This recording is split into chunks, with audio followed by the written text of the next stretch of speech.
سامعین گرامی قدر، ایک قاضی کا قصہ بیان کیا ہے مولانا جلال الدین رومی رحمۃ اللہ علیہ نے۔ آپ فرماتے ہیں کہ اس کو قضاوت کا درجے پر فائز کر دیا گیا۔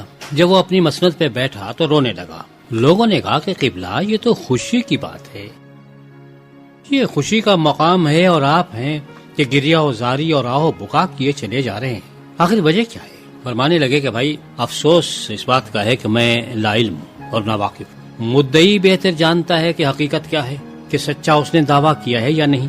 مدعا علیہ جانتا ہے کہ اس نے دعویٰ ٹھیک کیا ہے یا غلط کیا ہے۔ وہ دونوں اپنے اپنے معاملے سے بخوبی واقف ہیں۔ مجھے بنا دیا گیا ہے قاضی اور میں دونوں کے معاملات سے بالکل ناواقف اور لا علم۔ اب میں انصاف کروں تو کیسے کروں، میری سمجھ میں یہ نہیں آتا۔ تو وہ جو قاضی صاحب کے نائب تھے وہ کہنے لگے کہ قبلہ، بات میں آپ کو بتا دیتا ہوں کہ ہوا ہے کیا۔ یہ ٹھیک ہے کہ مدعی اور مدعا علیہ دونوں کے دونوں مقدمے سے اچھی طرح سے واقف ہیں اور حقائق کو جانتے ہیں، لیکن دونوں کی اپنی اپنی جگہ پر غرض ہے۔ اس غرض کی وجہ سے وہ اندھے ہو گئے ہیں، انہیں دکھائی نہیں دیتا۔ علم تو ہے لیکن جانتے نہیں کہ کیا کہنا چاہیے، کیونکہ غرض نے وہ اس کو سچ جاننے نہیں دیتی۔ آپ ناواقف ہیں لیکن آپ کو تو کم از کم کوئی غرض نہیں ہونی چاہیے۔ ان کی واقف کاروں کو ان کی غرض نے اندھا کر دیا ہے اور ان کا علم ان کی غرض کے نیچے دفن ہو گیا ہے، کیونکہ بے غرضی ناواقفیت کو علم والا بنا دیتی ہے۔ اس لیے آپ اگر بے غرض ہیں اس لیے آپ کے پاس علم موجود ہے۔ اور اس شخص نے قاضی صاحب سے اور یہ کہا کہ اگر آپ رشوت نہ لیں تو آپ بینا ہیں، آپ کی آنکھیں ہیں۔ اگر آپ نے لالچ کیا، رشوت لے لی تو پھر آپ اندھے ہو جائیں گے اور پھر آپ اس کے غلام بن جائیں گے۔ مولانا یہ حکایت بیان کرنے سے یہ بتا رہے تھے کہ غرض اور ہوس انسان کو اندھا اور کج فہم بنا دیتی ہے۔ ان سے بچنا ہی انسان کو منصف اور عادل بنا دیتا ہے کہ اگر آنکھیں ہیں لیکن آپ کی اپنی کوئی غرض ہے تو ایسی آنکھیں ہونے سے فائدہ۔ جو رشوت لیتا ہے وہ حقیقت کو پہچاننے سے انکار کر دیتا ہے، کیونکہ رشوت اس کی آنکھوں پہ ایک ایسا پردہ ڈال دیتی ہے جس کی بعد اس کو کچھ دکھائی نہیں دیتا۔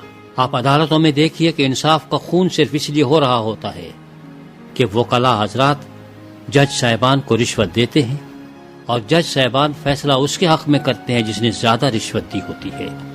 آج ہمارے یہاں انصاف بکتا ہے، انصاف ہوتا نہیں ہے۔ جھوٹے گواہ آتے ہیں، لائے جاتے ہیں، معلوم ہوتا ہے کہ یہ گواہ جھوٹا ہے، یہی گواہ ہے جو ہر مقدمے میں پیش ہوتا ہے۔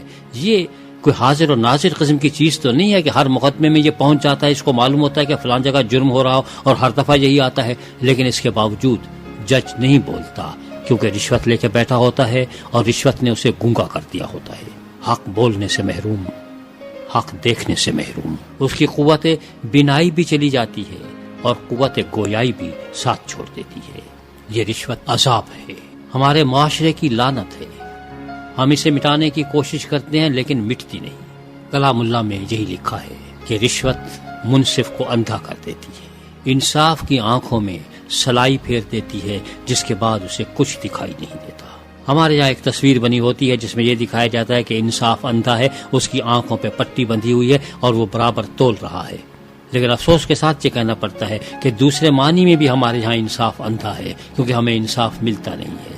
انصاف کی آنکھوں پر رشوت کی پٹیاں بندھی ہوئی ہیں، اس لیے وہ دیکھے تو کیسے دیکھے۔ ہو سکتا ہے آپ رشوت نہ لیتے ہو سکتا ہے آپ ایسے محکمے میں ہوں جہاں رشوت کا تصور نہیں ہے، جہاں آپ لے نہیں سکتے، پبلک کا لین دین نہیں ہے تو رشوت کہاں سے لیں گے۔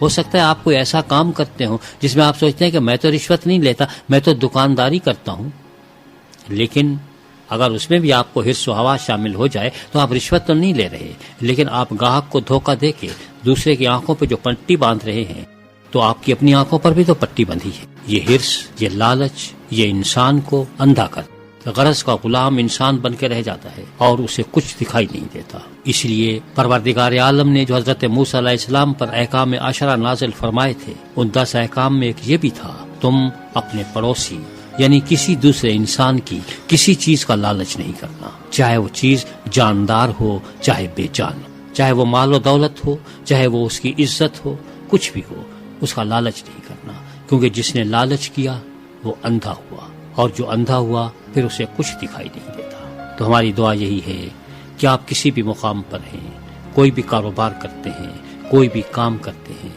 آپ اسے فرض سمجھ کے نبھائیں، اس میں خود غرضی کو، لالچ کو، ہوس اور ہوا کو داخل نہ ہونے دیں، تو آپ کا وہ کام پروردگار عالم کو قبول ہوگا۔ لیکن اگر اس کے پیچھے حرص و ہوا ہوگی تو اس کا نتیجہ یہی نکلے گا کہ آپ دوسروں کو زیادہ سے زیادہ نقصان پہنچائیں گے، جس طرح سے ایک منصف جو انصاف نہیں کرتا رشوت لے کر، اور وہ ایک بے گناہ شخص کو پھانسی پہ لٹکا دیتا ہے اور مجرم کو چھوڑ دیتا ہے، آپ بھی اسی طرح سے بہت سارے لوگوں کے قتل کا سبب بن جائیں گے۔ پروردگار عالم ہمیں اور آپ کو اس قسم کے قتل سے بھی محفوظ رکھے جو ہم اپنے حرص و ہوا کی وجہ سے کرتے رہتے ہیں، جس سے ہم دوسرے لوگوں کو نقصان پہنچاتے ہیں، کبھی ان کی کردار کشی کرتے ہیں، کبھی کچھ اور کرتے ہیں۔ تو یہ جو قاضی کی حکایت تھی کہ وہ رو رہا تھا کہ میں کروں تو کیا کروں، میں جانتا نہیں۔ مسئلہ یہ ہے، مسئلہ جاننے کا نہیں ہے۔ اگر جاننے کے باوجود آپ نے اپنے علم کے مطابق فیصلہ نہیں کیا بلکہ لالچ کی طرف چلے گئے اور 2 پیسے کا فائدہ دیکھ کر آپ نے غلط اقدام اٹھا لیا، تو اس جاننے کا فائدہ کیا؟ اس سے تو بہتر یہ تھا کہ انسان نابینا ہوتا۔ پروردگار عالم آپ کو اندر کی بینائی عطا فرمائے تاکہ آپ انصاف کر سکیں اور کسی کا حق نہ ماریں اور لالچ نہ کریں۔ پروردگار عالم ہمیں ہر قسم کے لالچ سے محفوظ رکھیں۔